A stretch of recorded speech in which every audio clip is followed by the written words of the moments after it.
Welcome to Critical Matters, a sound critical care podcast covering a broad range of topics related to the practice of intensive care medicine. Sound Critical Care provides comprehensive critical care programs to hospitals across the country. To learn more about our programs and career opportunities, visit www.soundphysicians.com. And now, your host, Dr. Sergio Zanotti. The COVID-19 pandemic continues to consume our attention with increasing cases around the world. In the United States, a sharp increase of cases in multiple states has led to a large number of ICU admissions. In previous episodes of the podcast, we've had multiple discussions on the respiratory failure caused by COVID-19. Today, we will go back to basics and review best available evidence for the management of COVID-induced ARDS. Our guest is Dr. Eddy Fan. Dr. Fan is an associate professor in the Interdepartmental Division of Critical Care Medicine and the Institute of Health Policy, Management and Evaluation of the University of Toronto, and a staff intensivist at the University Health Network, Mount Sinai Hospital. He is currently the medical director of the Extracorporeal Life Support Program at the Toronto General Hospital and the director of critical care research at the University Health Network, Mount Sinai Hospital. Dr. Fan's research has focused on advanced life support for acute respiratory failure and patient outcomes from critical illness. These include investigations on the epidemiology and use of mechanical ventilation and extracorporeal life support in patients with ARDS, as well as on the development of ICU-acquired weakness, early rehabilitation in ICU patients, and long-term outcomes in survivors of critical illness. We are very fortunate to have Dr. Fan today and very honored. Eddy, welcome to Critical Matters. Thanks very much. It's a pleasure to be here. So I know that you have a passion for ARDS and have been not only part of multiple research trials, but also, lead author in many viewpoints and in many official statements regarding ARDS. And it seems that for the last 6 months, we have probably never seen as many ARDS patients in our ICUs. Yes, I think it's the global pandemic has taken hold, and unfortunately, many of these patients have become critically ill and developed COVID-associated ARDS, and seeing them in our intensive care units with ARDS, I think this is unfortunately a pattern that's replicated itself in many jurisdictions around the world. And I think that we were talking prior to starting recording, Eddy, on some of the unique aspects of this pandemic, not only from a medical perspective in terms of the number of patients that we're seeing. I have never, I cannot recall in my lifetime having whole units of patients with the same diagnosis and seeing one after another being treated with similar therapies. That is something new. But also we were commenting on the angst and that this has caused on, obviously, on providers, the stress it has caused on hospital systems, but also a very interesting phenomenon related to the dissemination of information, or what we call an infodemic, and where people seem to be looking for absolute answers, one size fits all, and it's a pendulum that swings from one attitude to another, and a lot of this propagated through social media, unfortunately, and not through the right channels. And I think that maybe we could start by just sharing with us what was the motivation for the recent viewpoint you published in Lancet, which I think was what triggered us having this conversation. Yeah, so thanks for that, Sergio. In fact, I like the term infodemic. I haven't heard that before, but I'll definitely be using that in the future. But I think that's one of the unique aspects of this pandemic. One is obviously the global reach that unfortunately the pandemic has had, and the number of cases that you mentioned. And with that, all the unknowns as this pandemic started in Wuhan and moved its way across the world. And in this age of social media, open access, free medical education, which obviously has many, many pros, some of the cons were, as you described, is that, very quickly you could look to social media, you could look online, and now even traditional media outlets and even, high impact medical journals were very quickly publishing reports of various quality, various methodologic rigor, offering, anything from an anecdote to small case series to observational studies, uncontrolled studies, providing opinions on the best management of this pandemic as it accelerated. And I think the challenge for clinicians who are already in many cases overwhelmed by the clinical care of these patients in their health systems, as you described, now are being inundated by sometimes conflicting reports of the identification, diagnosis, management, and prognosis of these patients, making it even more difficult in some circumstances to care for these patients. So in the usual situation where you think that rapid dissemination of information would be helpful in such a situation, I think that my colleagues and I felt that in many instances, these often unsubstantiated, again, methodologically maybe not as rigorous information was driving sometimes bad decision-making and management of these patients, where what we need is careful thought and the ability to learn from this pandemic. I think Derek Angus has written a nice editorial about the importance of learning while doing. Certainly we need to treat these patients as they become ill, but we need to take a focused approach and a collaborative approach to the management of these patients. And in terms of your question about our viewpoint, I think Dan Brody, my friend and colleague from New York Presbyterian Hospital, as the pandemic was hitting New York, was finding that a lot of non-specialists or non-intensivists were treating COVID patients who were surging all over his hospital. And again, in many instances, turning to these non-traditional sources of medical information to help guide management. And the two of us wanted to maybe take the opportunity to perhaps collate some of the ideas and some of the challenges that have been going on during COVID in this viewpoint to sort of, as you mentioned at the beginning, bring things back to basics and maybe start to highlight some fundamental starting points for management and obviously individualizing care from there.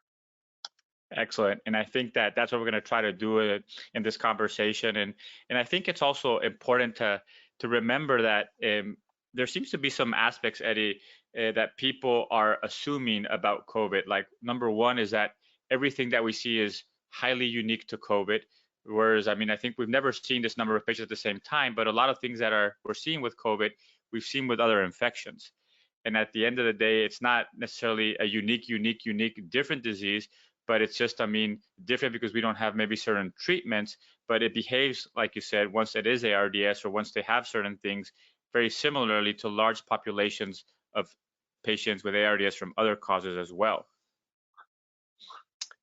Yeah, agreed. I think this is, when we think about other viral pneumonias that lead to lung injury and then the clinical syndrome of ARDS, influenza every year, can present also with this heterogeneous picture.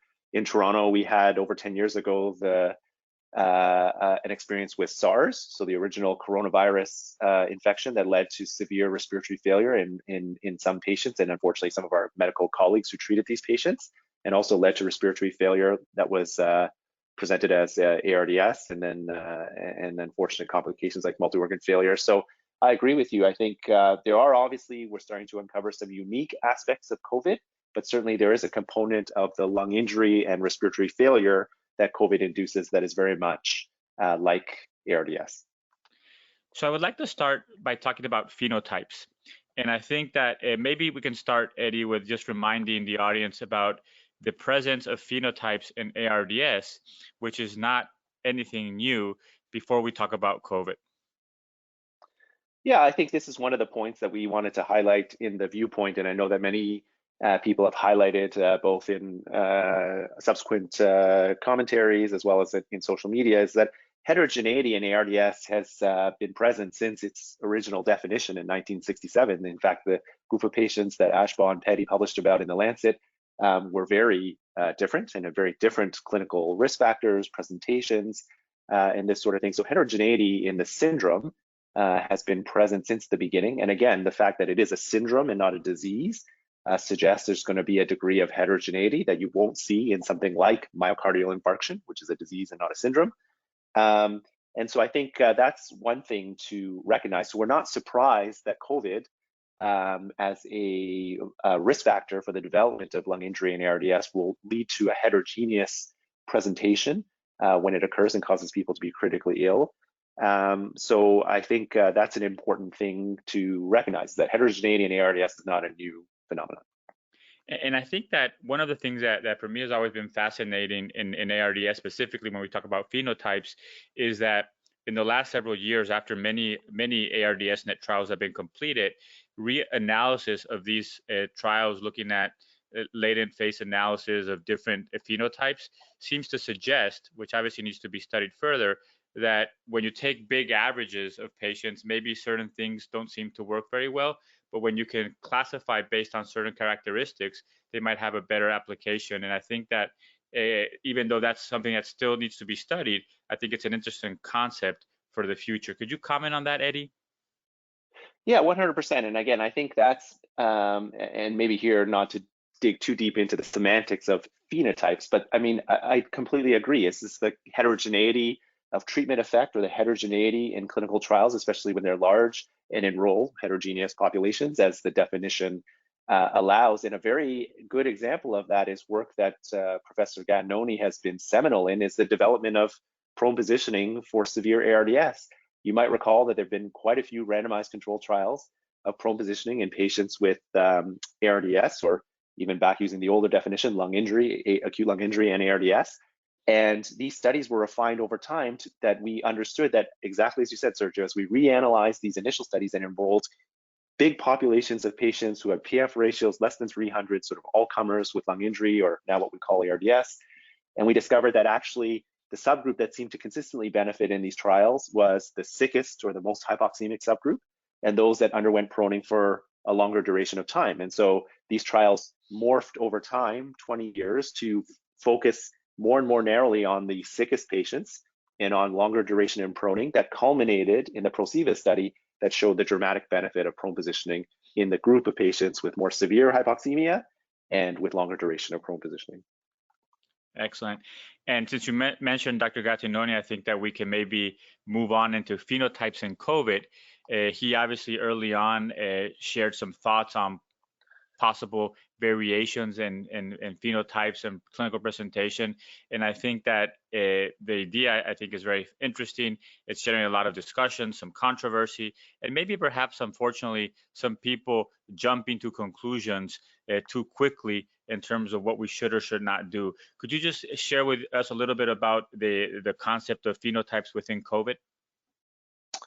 Yeah, I think the idea here, and of course, with all respect to Professor Gattinoni, who has taught us so much about ARDS, amongst many other things in critical care, is that there could very well be these important phenotypes or endotypes or subphenotypes, again, not trying to dig too deep into the nomenclature, in COVID-associated ARDS, what he's now published a number of times on, the L and H phenotypes, which seem to be, again, descriptions of relatively distinct either phases of the lung injury evolution or clinical presentation. Whether they're true phenotypes or not, I think that's the part where, again, perhaps a more methodologic lens could be placed on it.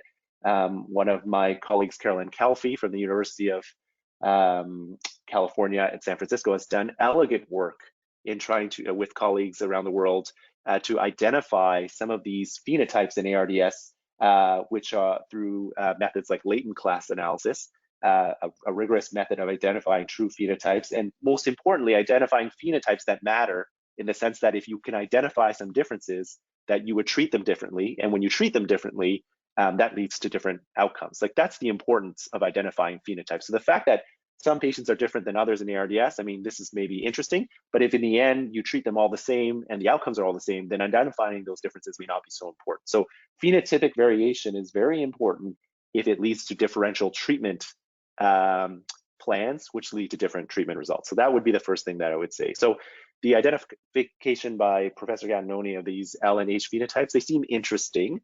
Again, I think they need to be corroborated using more rigorous methods in larger data sets. And then most importantly, showing that the management or treatment of L and H phenotypes, if they're true phenotypes, would lead to different outcomes. That would be the other important thing. Yeah, and I think an important lesson for myself, at least, was early on, I think, and we'll talk a little bit more about this, I think that people were looking for a kind of like bullets in terms of, okay, everybody should be on high PEEP, everybody should be on low PEEP, everybody should be intubated early, everybody should be intubated late. I mean, and I think that that's what we need to recognize, that whether we have phenotypes or not, individual patients need to be treated within the context of their individual situation with the best available evidence. And I think that that is maybe a more important message for the bedside clinicians, which obviously when you get overwhelmed with patients becomes more and more difficult, and it's something that we have to recognize as unique to this pandemic. But why don't we go into just, talking a little bit about management, and start maybe with what you have seen, what you have experienced, and kind of your thoughts on just initially treating patients who present to the hospital with hypoxemia, with COVID. Yeah, so I think, I think actually that one of the main drivers, at least at my hospital, and I think it might be, again, different in different jurisdictions, I think one of the main changes in the strategy on managing these patients have been driven by infection control limitations. So in my hospital, for instance, we started off as COVID cases hit here in Toronto, Canada, our infection control procedures were trying to discourage the use of high flow nasal cannula and non-invasive ventilation like BiPAP because of the unclear risk of aerosolization from these modalities. And again, this is a situation where we've had, I would say at the moment, although it seems to be improving, at the start of the pandemic, inconsistent data about the true risk for healthcare workers in particular, of managing these patients on high flow nasal cannula or non-invasive ventilation, and the risk of its aerosol generation and then subsequent infection of healthcare workers. And again, so from our point of view, because we were concerned about, as I'm sure many jurisdictions, about the availability of PPE to protect healthcare workers if these patients were to be managed under full airborne precautions, the availability of negative pressure rooms to put them in, as well as perhaps having HEPA filter in non-airborne rooms, negative pressure rooms, we elected to really sparingly use high flow nasal cannula and non-invasive ventilation in these patients. Again, not because we didn't think they might be efficacious in the right patients, but mostly because we were concerned about infection risk. Now, as the pandemic has continued and there now is increasing amounts of data, perhaps suggesting that high flow nasal cannula is perhaps not as aerosolizing as we initially believed, and perhaps similarly for non-invasive ventilation, we're now cautiously trying to use these, but still under full airborne precautions to protect our healthcare workers. And in terms of extrapolating from ARDS, there's also, obviously recently published data on high flow nasal cannula in ARDS. Any thoughts, in terms of what we know from ARDS as just which might be more effective? Yeah, again, I think that's probably a good starting point. Again, we don't have at the moment, although that again is changing, data specifically in COVID, as much data specifically in COVID populations. But again, extrapolating from our existing knowledge that again, in the right patient who isn't profoundly hypoxemic, certainly perhaps maybe best used in those who have hypercapnia, which may not be the most profound presentation of some of these patients who have ARDS, but high flow nasal cannula and non-invasive ventilation certainly have their place. But again, I think as institutional guidelines vary on the trigger point for intubation, certainly traditional thresholds for intubation should still be employed in these patients. So obviously patients who are having decreased level of consciousness, who have difficulty protecting their airway or managing secretions, who develop more profound hypoxemia that would require mechanical ventilation. These are patients that should quickly move to invasive ventilatory support as we normally would in non-COVID times. But certainly that there are going to be patients who, very good patients who have milder forms of hypoxemia, who are very awake. Perhaps some of these also have a component of hypercapnia, who could be well managed in the right monitored setting on high flow nasal cannula or non-invasive ventilation. Yeah, and I think that an important distinction to make, or just to emphasize, is that whether you use it or not, the important thing that I think has been said over and over again is that when you utilize either high flow nasal cannula or BiPAP, optimize your infection control precautions, but also have a very intense monitoring of these patients, because if they're not responding or getting worse, probably delaying things is not in their benefit, whether they have COVID or not. Is something that I think we all believe, that we should be very careful with these patients. And I think that's a message that sometimes I think gets lost.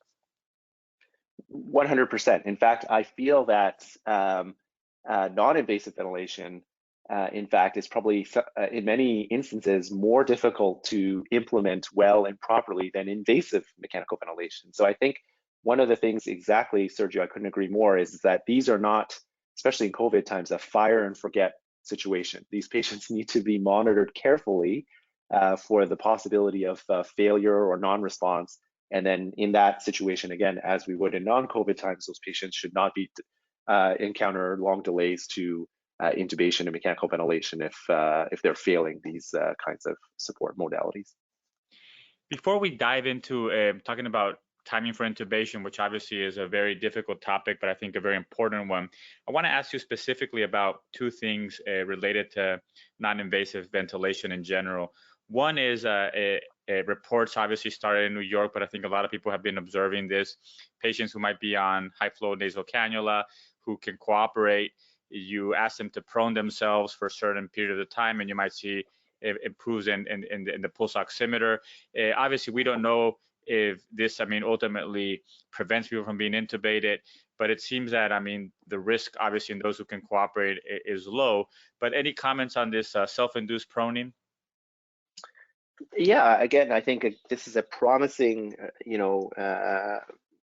intervention that's relatively simple, cheap, and could be widely administered in many health systems around the world if it's efficacious. And again, here's another good example of something that has been observed in many centers. And now we have a few case reports, two that were published in JAMA and one that was published in Lancet Respiratory Medicine by an Italian group, suggesting that there could be some short-term benefits, at least in the report published in one of the reports published in JAMA. There seemed to be a short-term improvement in oxygenation, maybe not as profound in the other two studies, and some, again, conflicting reports about its ability to either delay or mitigate the need for intubation in these patients. It seemed reasonably tolerated for short periods of time in these awake, non-intubated patients. So again, this is something now that seems to there's some data suggesting it could be done. There's some data suggesting it has physiologic benefits, and whether it has patient-important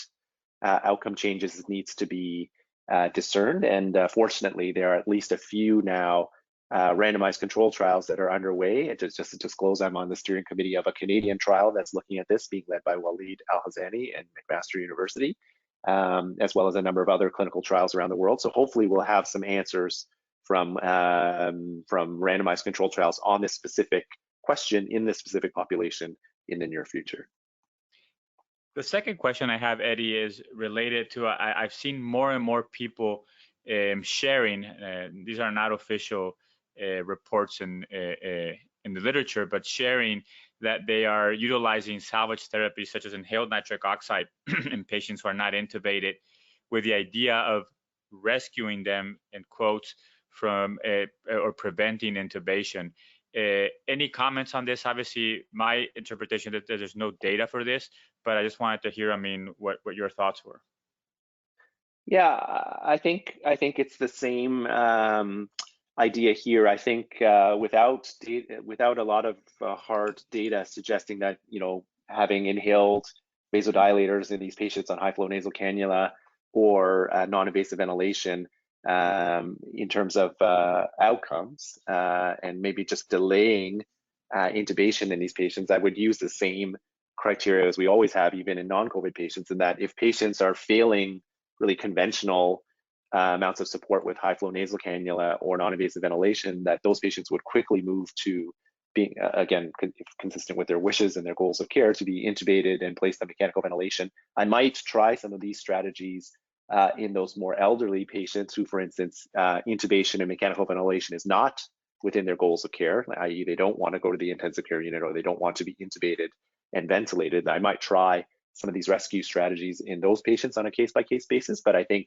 in patients where the plan of care would be to move to intubation if they were otherwise failing high flow nasal cannula and non-invasive ventilation, I wouldn't try adding any inhaled vasodilators or that sort of thing and move quickly to intubating them and ventilating them invasively. So I think that in order to close, this segment, it's fair to say that we have kind of moved from being very resistant because of infectious spreading concerns with the use of non-invasive to applying more non-invasive, and understanding that there are some patients that with the proper monitoring could be treated with non-invasive, especially some of the younger patients. It might not need to be intubated, which might be a positive thing. But I think that the take-home message should be that we should have all the precautions possible, but also we should be very vigilant of these patients, because if they're not improving or getting worse, we should probably find a different route in terms of a therapeutic approach for these patients and not delay the proper treatment. Agreed. Couldn't agree more. So let's dive into a difficult question, which is, when should we intubate patients with COVID-19 ARDS? I think that we have never talked so much about when to intubate patients. I think that most clinicians have experienced the highest number of intubation days in their shifts with COVID. But I think that also this seems to be a pendulum where people are looking for absolutes. And I think it's a little bit more complicated than that. I think early on, people said early intubation, and some people took that, okay, if they require more than 6 liters, just go ahead and intubate them. Now people say we can avoid intubation associated with bad outcomes, and people have taken that to the other extreme and using all sorts of strategies to avoid putting somebody on a ventilator. And I imagine that at the end of the day, the way I interpret it, and I want to hear your thoughts, Eddy, is that people who need to be intubated should always be intubated early rather than late. The hard part is understanding who needs to be intubated, and that might be harder than it seems when you have so many patients with COVID. So what are your thoughts on intubation?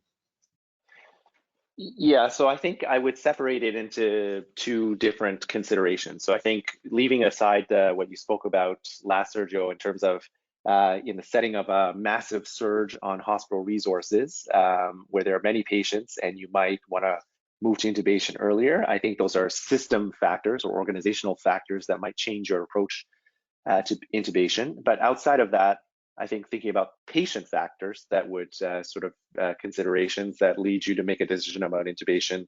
Again, I would say that we in Toronto have been using the same strategy and the same considerations that we had used in non-pandemic times in patients with respiratory failure or impending respiratory failure, and use the same criteria to assess them for the need for intubation. Now, again, we were fortunate in Toronto, so I can't speak from firsthand experience of that our hospital system was not overwhelmed with COVID patients, on our wards, in our emergency departments, to the point where we were managing hundreds of patients across our health system. So I can't speak from firsthand experience on that, but I think we tried to employ the same strategies in these patients, recognizing, as many people do, clinicians do, that there are definitely risks of intubating patients, of all the procedure itself and prolonged mechanical ventilation, ventilator-associated pneumonia, ventilator-induced lung injury, immobility, sedation, delirium, all the things that come with being on life support in the ICU. And so understanding these risks, you have to understand the trade-offs that are present in intubating these patients if they're failing conventional therapy. So we use the same strategy, again, that we sort of touched upon before, in the patients who are failing otherwise conventional oxygen therapy, or have a decrease in their level of consciousness, so they can't protect their airway, they can't manage their secretions, the trajectory is accelerating, suggesting they're going to have frank respiratory failure very quickly. There are technical reasons for why they can't have high flow nasal cannula or non-invasive ventilation. In these patients, just as we would in any other patient who has community-acquired pneumonia, aspiration, postoperative respiratory failure, we would move to intubate them. So we didn't really think too much about it being early versus late. Then we consider these patients the same as any other patient with respiratory failure who was a candidate for intubation and mechanical ventilation. And then just to say again on the second point, that I think, of course, this kind of a management strategy could require modification in those settings, in those pandemic settings where the hospital is under massive surge, in which case you might consider shifting intubation to earlier times, just because of human resources management and the sheer number of patients. But again, I would say those are separate organizational issues or system issues compared to the considerations for the individual patient. And I think that perhaps a lesson that people have learned, which again is not novel to COVID, but I think is just, requires going back a little bit more in time, is the fact that hypoxemia per se, when people present, may not be the indication, because you can treat hypoxemia with non-invasive, with supplemental oxygen at high levels, and that really it's like some other factors related to. I know Gattinoni and Dr. Marini have gone in the route of patient-induced lung injury, but really it's more of a respiratory failure that goes beyond just hypoxemia. And unfortunately, I hear like terms like happy hypoxemia being thrown around. If you are severely hypoxemic, you shouldn't be happy, I guess. So that might be an indication. But it reminds me, Eddy, to when I was in training with, and we had a lot of HIV patients who presented with PCP would be profoundly hypoxemic, but a lot of times with supplemental oxygen, they did okay. And we didn't have to just intubate them because they presented to the ED and their first SATs were in the 80s. So a lot of times you supplemented them with high oxygen and they were okay. But when they started developing other signs or refractory hypoxemia, obviously you need to move on and intubate some of these patients. Any thoughts on this as I think a unique feature of COVID that may not necessarily trigger an immediate intubation? No, I agree with you, and I think the PCP example is a good one. And I think of an important mantra in critical care, as it is in probably clinical medicine, is that we treat the patient and not the numbers. So exactly as you sort of described, is that if the patient otherwise comes in with low oxygen saturation, which can be managed judiciously, targeting modest oxygenation goals, the 88 to 93%, say, saturations, they're comfortable, their work of breathing isn't very high, they're awake, they're alert, they're interactive, they can manage their secretions and protect their airway, then these patients should be monitored and not rushed to intubation because the PaO2 happens to be lower than you think it should be, or the SATs are a bit lower than they should be. And I think this is something in general in critical care, we've moved more and more towards a reliance on normalizing or treating these physiologic parameters or numbers, when what we really should do is to treat the patient. So I couldn't agree with you more that every patient is an individual. We should, obviously these factors are important in the consideration for decision making around what kind of support they do or don't need. But at the end of the day, we need to treat the patient and not the numbers. Yeah, and I think that from my perspective, I mean, based on what you shared and what I've been able to learn and what I've seen in my practice, we should not forget that even in COVID patients, there are some indications like alteration in mental status, hemodynamic instability, that when present with respiratory failure should probably push us towards intubation quicker. Further than that, I think that, like you said, recognizing that when these patients are having a difficult or increased work of breathing, or they're going in the wrong direction, maybe the time to pull that trigger also comes, and that we should not think of intubation as a negative thing. It's one of the tools that we have, and the idea is to use the proper tools at the proper time. Exactly. It's the right tools for the right patient at the right time. So it's Absolutely. Not, as you've mentioned many times, not a one size fits all. Yeah. So once they're intubated, obviously they're on mechanical ventilation. And here I've also seen big swings in terms of how people reacted. Like at the beginning, some people were cranking up the PEEP, doing this, doing that. Then all of a sudden people are not using almost no PEEP.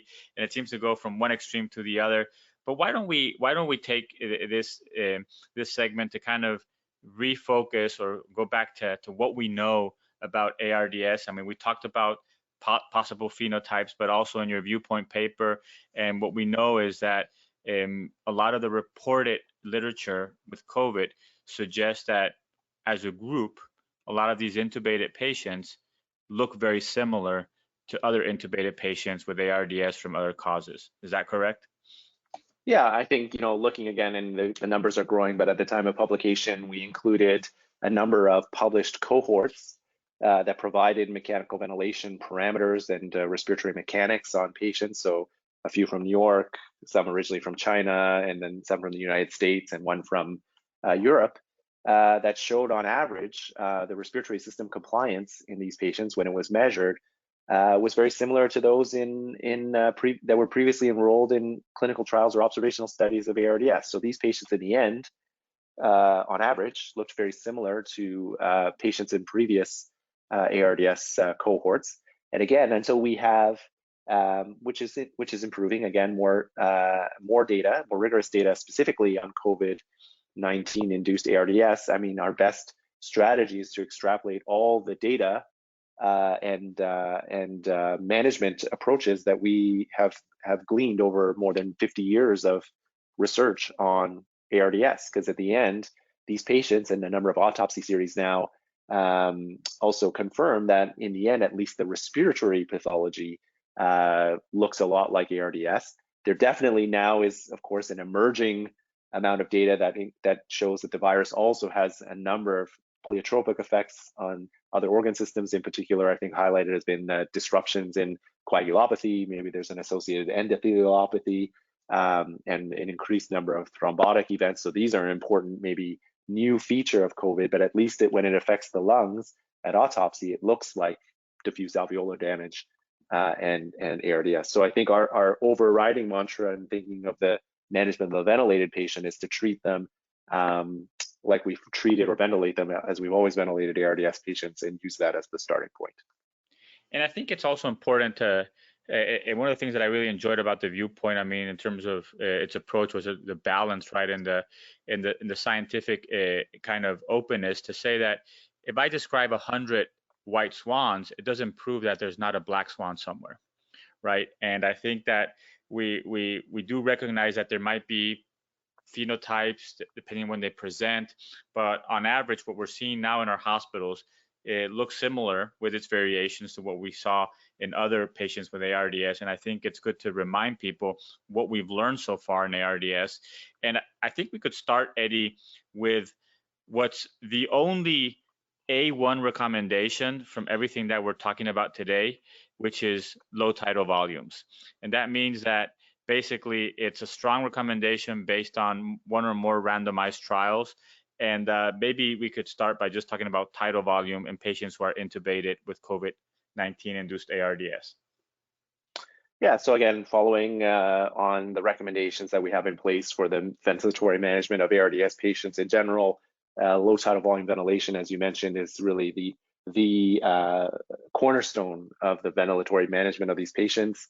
And so again, the starting tidal volume in these patients should be 6 mils per kilo predicted body weight, which can be either reduced if plateau airway pressures remain high. So from the ARMA trial, we know that 30 is at least a marker of high airway pressure. So if at 6 mils per kilo, the plateau pressure is still above 30, you can reduce tidal volume down to as low as 4 mils per kilo. And if the patient is having, asynchrony and discomfort from 6 mils per kilo tidal volumes and the plateau pressure is still low, then you can consider liberalizing tidal volume to as high as 8 mils per kilo. So again, the cornerstone of the ventilatory management, then again, for all ARDS patients, being this use of pressure and volume limited lung protective ventilation.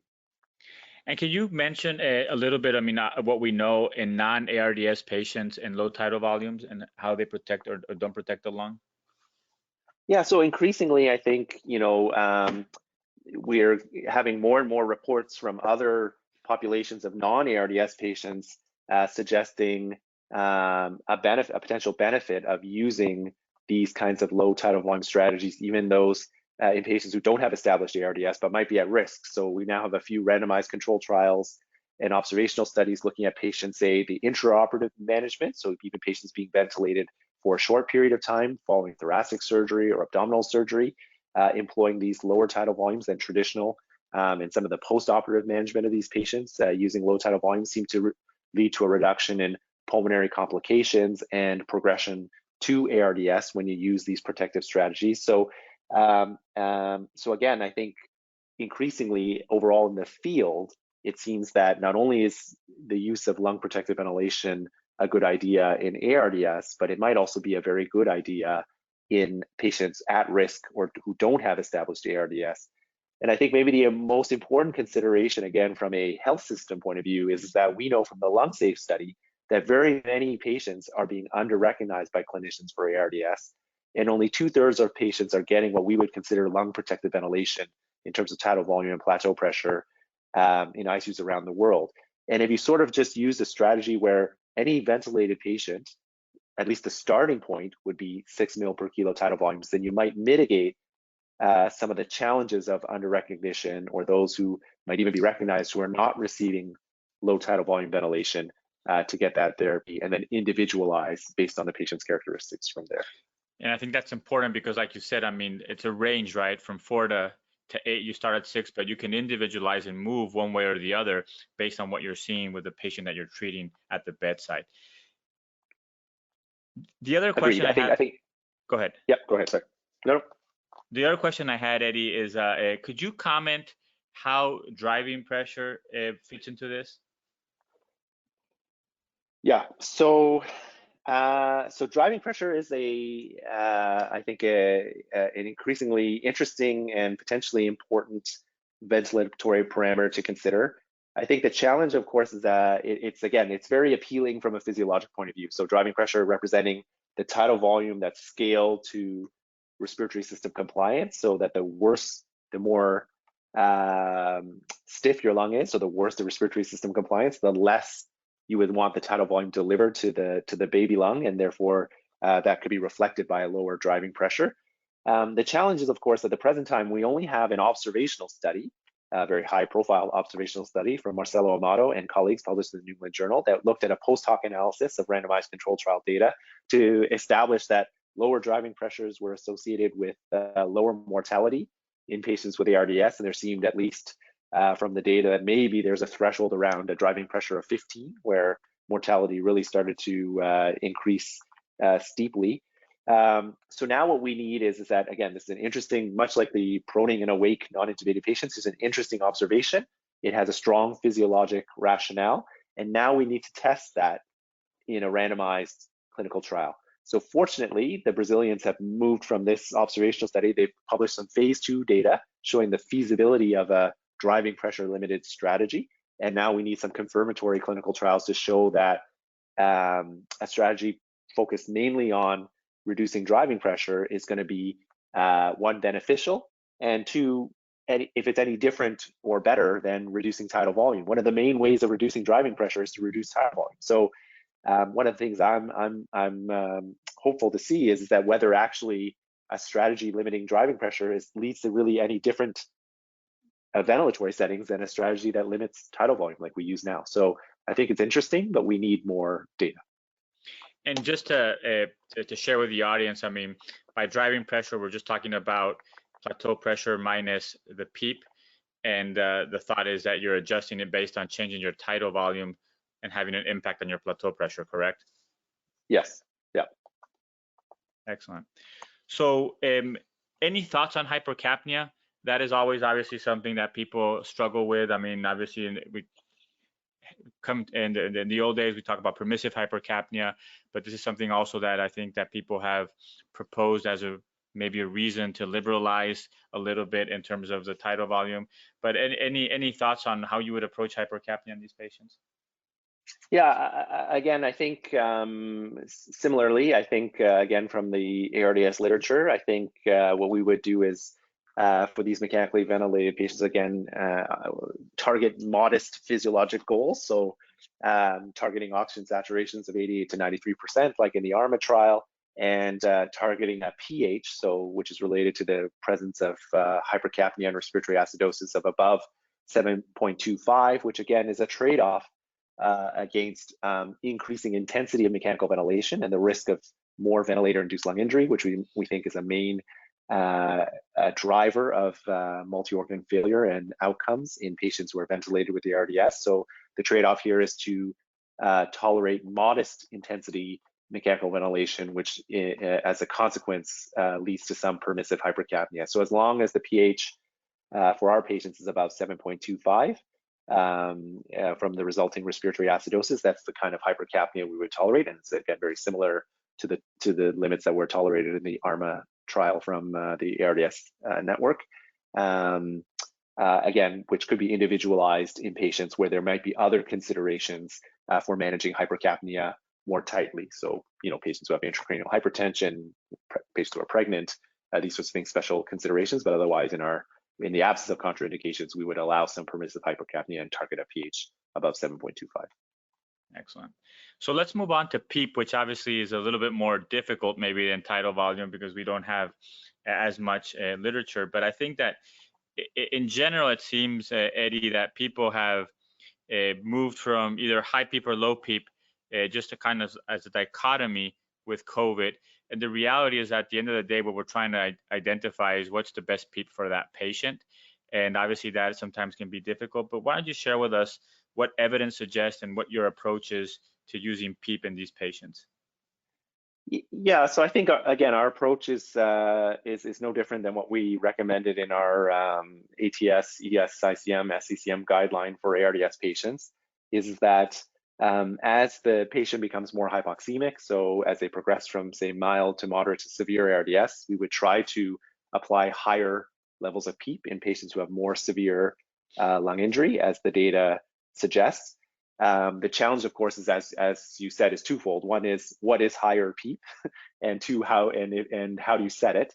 And these are challenges that, of course, in the field. And again, to quote Professor Gattinoni, who gave a lecture on this when I was a fellow in Brussels, said at the time, after 40 years of research, we still don't know how to set PEEP. I would say that's still as relevant today as it was when I heard that message over 15 years ago.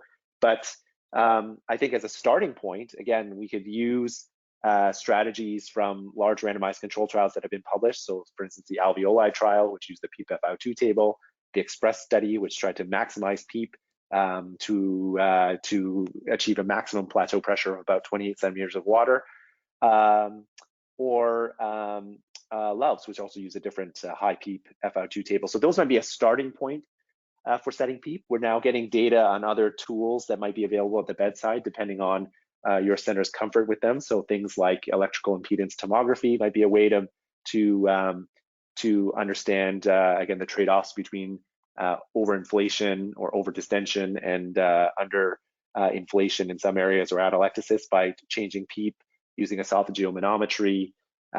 One of my colleagues here in Toronto, Laurent Burchard, has recently published on this recruitability index, which might be also a simple bedside maneuver to test response to higher or lower levels of PEEP. So there could be ways to try to gauge the individual patient response, but that's the key. I think using any of these tools as a starting point to set the PEEP, and then trying to individualize PEEP to that patient's respiratory mechanics is the key. And some of those patients are going to tolerate higher PEEP, and some of those patients are going to be less recruitable and not tolerate higher PEEP, and that is the individualization of the strategy in those patients.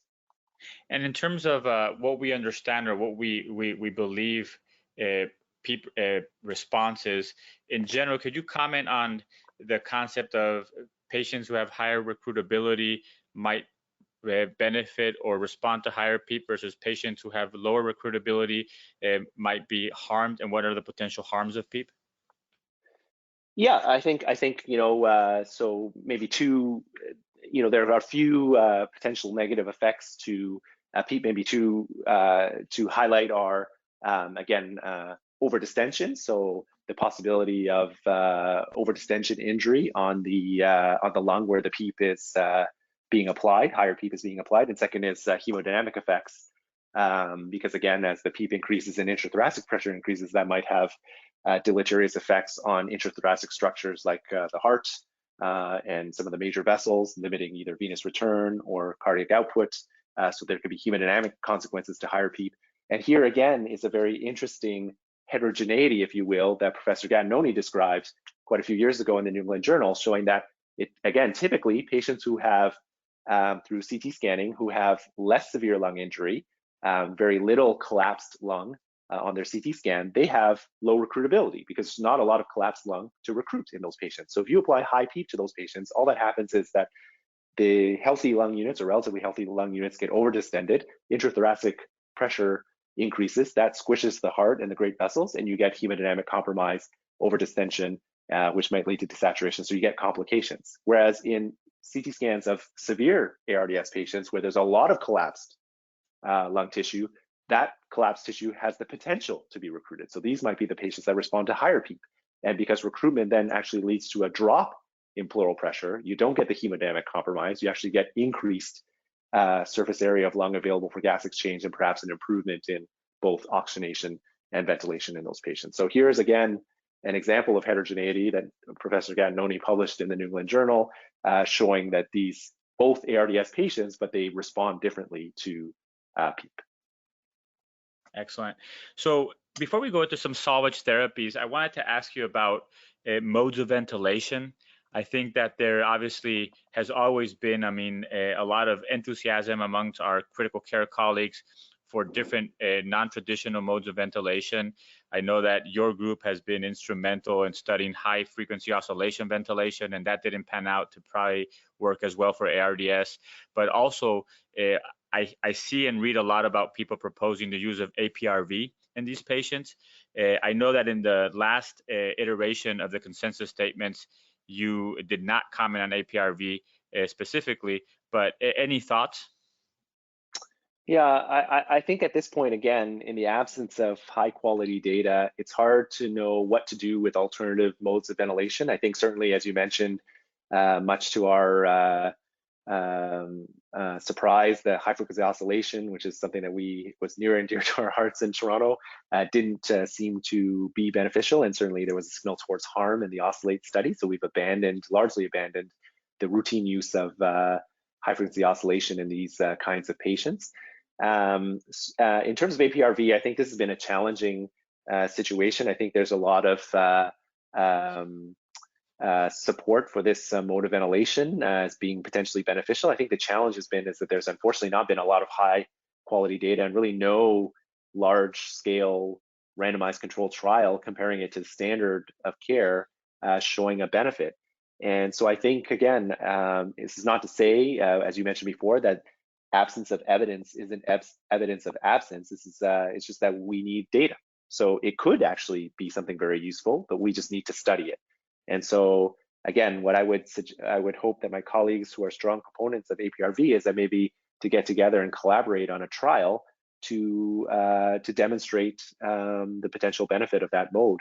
But in the setting of this pandemic, I would say, as I often say to many people, is that you should do what you know best. This is probably not the right time to engage in, sort of a potpourri of alternative modes, and stick with what you know best. If that's volume controlled for controlled ventilation and then pressure support for assisted ventilation, then stick with those. And until we have data that other modes do anything more or better than those, I would just stick with what you know. Yeah, and I think that my observation of the use of APRV, obviously, like you said, it's possible that it's better, we just don't know. It's possible that it hurts, we don't know again. But the two things that I have found, Eddy, that concern me are, one is that I think clinicians, when they go down the APRV route, are optimizing for oxygenation and are not really paying attention to the things that we know make a difference, which are lung protective ventilation in terms of understanding what the tidal volume really is and what are the pressures that we're really imposing or the stress and strain on that lung. And I think that is a little bit concerning to me. And the second thing which you mentioned is that no matter how good you think you understand APRV, in many hospitals, there's a lot of other people involved, like respiratory therapists or other clinicians that are cross-covering that might or might not be as comfortable. And maybe, like you said, when you have such a big number of patients, trying new things is not the right time. Any comments on those? Yeah, I think I agree with both of those statements. I think this is part of the challenge is that is to remember that the vast majority of patients with the ARDS don't die of refractory hypoxemia. And in fact, we have a lot of studies showing that oxygenation is not a good surrogate for mortality in the ARDS. And again, a good example is that in the ARMA study, the low tidal volume arm had actually worse oxygenation on day one than the control group, but they ultimately were the group that had the 9% absolute risk reduction in mortality. So optimizing oxygenation may not, except in those very few patients who are actually dying of hypoxemia, be a very good surrogate for outcomes, but reducing ventilator-induced lung injury, as you said, and focusing on things like tidal volume, airway pressures, and that is important. And two, I think, again, agreed, like when your resources are stretched thin, unless there's compelling evidence that we need to do X because we've just demonstrated that X is saving these patients' lives, I think trying to establish a new system of interventions during a pandemic is maybe not the best time to do that. Let's talk about prone positioning in intubated patients. I think that, like you mentioned earlier, this is an example of a therapy that had a physiological underpinning rationale that was tested and didn't really show great improvements till we kind of fine-tuned who are the right patients for this, which is moderate to severe ARDS patients. But clearly, I think that we have seen a widespread adoption of proning in many ICUs with COVID. And I have, for my own practice, seeing a lot more prone patients on a regular basis than I would see maybe in non-COVID times. But could you talk a little bit about prone positioning and ARDS from COVID? Yeah, I think similar to our discussion about the other therapies, that this is something that we now understand has a dramatic benefit in patients with moderate to severe ARDS. So I think it's an intervention that in the absence of contraindications should be applied to similarly to moderate to severe COVID-associated ARDS, and hopefully would have the same benefits. And I think, again, here's another important point to highlight, that prone positioning is really not a rescue strategy to improve oxygenation in those with refractory hypoxemia.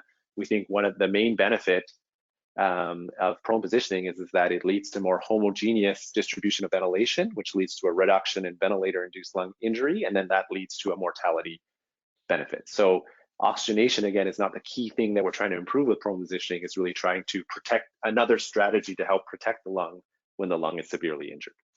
And from that perspective, obviously, early intervention would make sense, right? In terms, I mean, if you intubate somebody, they're very sick, I mean, they meet the criteria, not waiting too much time to start the prone position interventions. Agreed, exactly. Yeah. Now, could you comment, Eddy, on the timing of the prone position itself? Clearly, obviously, we have learned that the trials, I think the recommendation really usually gives us the floor, so 12 hours or more. But I think that what we've seen based on anecdote and reports from around the world is that some of these patients are left in the prone positioning maybe longer.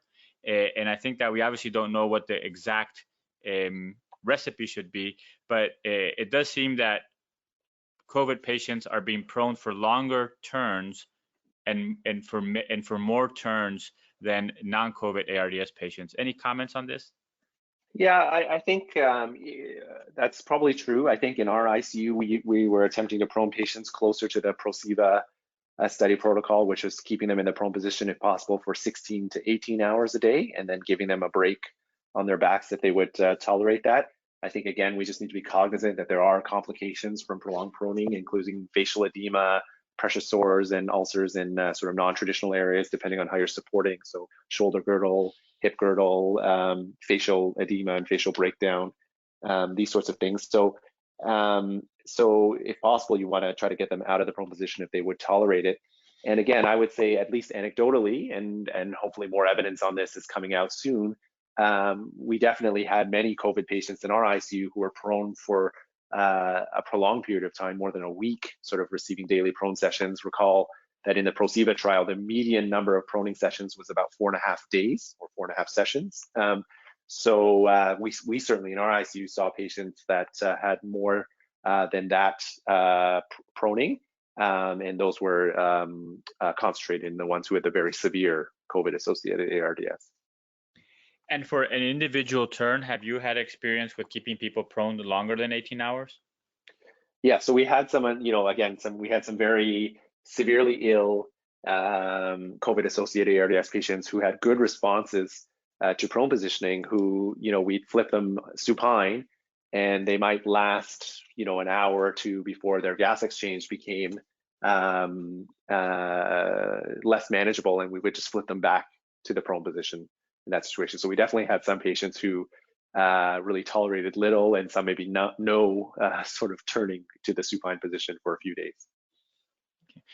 What about the use of neuromuscular blockers? And that's something that obviously the initial French study suggested would be very beneficial for a short period of time in non-COVID severe ARDS. And then a follow-up study suggested that maybe not as effective. And I think that we're still trying to figure out what's the right patient. But my sense is that because of the proning, because of how sick they are, there's more patients with COVID who are receiving neuromuscular blockers than our usual ARDS patients. Yeah, I think, again, the data, at least in my center, I would say that's probably true. I would say almost all of our patients in the ICU who were receiving these kinds of therapies for severe COVID-related ARDS, like proning, some that got onto ECMO, some that were in very high levels of mechanical ventilation, were also deeply sedated and paralyzed. Again, to reduce oxygen demand, to facilitate mechanical ventilation and prevent asynchrony. And also in some of these patients, when they were on lighter sedation, and off paralysis, they seem to have a very high respiratory drive. So again, and worrying about the possibility of perpetuating lung injury, especially in these severe patients. So at least in our experience, I would agree with your statement that we definitely had a large proportion of our severe COVID patients with ARDS deeply sedated and paralyzed for longer than we usually would in other ARDS patients. Any comments on salvage therapy with inhaled vasodilators? We talked a little bit about nitric oxide earlier, but obviously from our experience in ARDS, I mean, these might be utilized for rescue and refractory hypoxemia, but studies have never shown that they actually improve mortality. But any thoughts on this, Eddy, in terms of how you approach it? Yeah, so in our unit, in our ICU, which is an ECMO center as well, we've really gone away from using, I would say, inhaled nitric oxide in ARDS patients who develop refractory hypoxemia, unless they develop a specific indication for inhaled nitric oxide. For instance, if they have very severe right heart failure, pulmonary hypertension that we think might be an important cause or at least contributing to their hypoxemia, in which case maybe a trial of inhaled nitric oxide would be useful. But for the general sort of refractory hypoxemia patient, we've really stopped using inhaled nitric oxide in these patients and would move quickly if they were failing the prone position to veno-veno ECMO. But there have been quite a few COVID patients that we received that were for one reason or another, not candidates, for instance, for VV ECMO, in which, again, as a salvage therapy, when they became hypoxemic, we tried nitric oxide in. Surprisingly, I would say quite a few of our patients who did receive it had an improvement in their, a dramatic improvement in their oxygenation. Again, we just need to collect that data and look at it more systematically, but at least anecdotally, we did have quite a few COVID patients have a pretty robust response from an oxygenation standpoint to the use of inhaled nitric oxide. Excellent. And I think we could probably dedicate a whole episode to ECMO, and I know this is one of your passions, but also I think that maybe just some comments recognizing that not all places are ECMO centers, and that ECMO is a limited resource, and especially in places or in communities where there is a large burden of COVID patients, it might be impossible to provide ECMO to all the patients that we want to provide. But what are your general thoughts in terms of how you're approaching ECMO for COVID-19 induced ARDS? So we approached it similarly to non-COVID patients. Our starting point would be EOLIA entry criteria. So despite optimal mechanical ventilation, a trial of prone positioning, these patients are still either quite hypoxemic or have respiratory acidosis and hypercapnia as per the inclusion criteria from EOLIA. And we use the same kinds of considerations. So age less than 65 that our program uses for non-COVID COVID ARDS patients, we evaluate their comorbidities, the presence of multi-organ failure, how long they've been ventilated for, how reversible we think the underlying situation is. And of course, in COVID patients, we had some additional considerations for comorbidities that traditionally wouldn't exclude you for ECMO consideration, but we understood in COVID led to a poor prognosis, things like obesity, hypertension, pre-existing cardiac disease. So we considered those factors as well. And we, as you mentioned, try to be judicious about its use in the preparation for the potential surge in our jurisdiction. But basically, again, just use the same criteria we would for non-COVID ARDS patients, maybe with those few extra considerations for comorbidities that we recognized in COVID patients were important prognostic factors. Excellent. So I think that obviously we could also spend a lot of time talking about weaning of these patients, but I think that for respecting your time, and also we'll have future episodes of the podcast that will focus on weaning aspects. But I do want to stop here with the ARDS discussion, Eddy. And one of the things that we traditionally do with Critical Matters is at the end we ask our guests a couple questions unrelated to the topic, just to tap into their wisdom and try to learn from them. Would that be okay? Yeah, that sounds great. I don't know about wisdom, but I could give you some answers. Awesome. So the first question relates to books. And are there any books or book that have influenced you significantly or that you have gifted most often to others? Yeah, so I would say that in high school, I really developed a passion for English literature. In fact, one of my English teachers, one of my formative first mentors in high school, and the book that opened it up for me was James Joyce's book called Portrait of the Artist as a Young Man. James Joyce is my favorite author, and I've often tried to gift this book to some of my friends and colleagues. It's a bit of a dense little novel, but extremely rich with philosophy and life outlook. Yeah, and I think that it's interesting because a lot of people would say that reality is really found in fiction, right? I mean, and it's really the study of human nature. And yeah, I mean, I can imagine that for some people, James Joyce in an era of Twitter might be a little bit of a stretch in terms of density and effort, but definitely worth the effort. And we'll definitely link this one to the show notes. Perfect. The second question, Eddy, relates to something that you believe to be true in medicine or in life that many others don't believe, or at least act as they don't believe. Yeah, I think the thing that I try to instill in the residents, the health staff, and the team about the practice of medicine, and it's true in life, is this idea, is the golden rule, like do unto others as you would have them do unto you, and to treat patients as you would want your family members or yourself to be treated. I think if we use that lens more often, we would be, we'd have a very good framework for how to treat these vulnerable, critically ill patients, their family members, their surrogates. I think if we treated them as we would want to be treated, or we want our mother, father, brother, or sister to be treated, I think that would go a long way. And I think it's also a very appropriate and fitting thought for what's going on in many hospitals. I think that we obviously are concerned about our patients, but it seems that with COVID, there's more and more barriers between us and our patients as human beings. The fact that their families are not there, the fact that we're all in PPE, the fact that a lot of these people, I mean, obviously, can't communicate as well, I think has potentiated this. And I think it's a great reminder of how we would want our loved ones to be treated if they were in that situation.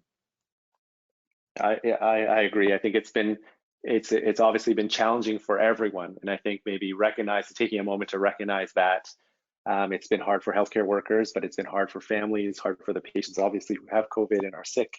It's been hard on patients who even don't because of the effects on our economy and society. And so I think the more that we could sort of take a moment and reflect, and then try to use some sympathy, kindness, and empathy for the fact that everybody's having a hard time, and then moving forward from there would really help. And the last question, Eddy, relates to what would you want every intensivist or advanced practitioner who's listening to us today to know? Could be a quote or a fact or just a parting thought. Yeah, I think it's the growing idea that less is more. I think especially in the ICU, that soberingly, for all the things that we've tried to study and understand, in the end, it seems that typically interventions cause more harm than good, and that less is more. And the whole choosing wisely movement is that we should choose wisely. So that, as we've talked about in this podcast, which has been great, is that being at the bedside is important. Details matter in critical care.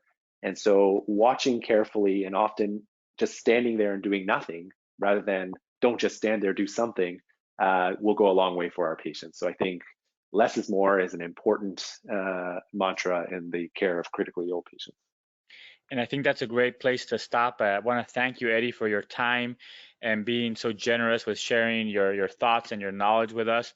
We'll definitely link a lot of the articles that we've mentioned throughout the conversation in our show notes. I hope that you're doing well in Toronto, that it's hard to believe that you're still the reigning champions of the NBA, right? We are at the moment, yes. It seems like that was like decades ago, but I hope things get back to where we want them to be, and that we have a chance to interact in person again, and hope to have you back on the podcast. Thank you very much. Yeah, I appreciate it. Thank you. Please stay safe, everyone. Thank you for listening to Critical Matters, a Sound Critical Care podcast. Make sure to subscribe to Critical Matters on Apple or Google Podcasts and share with your network.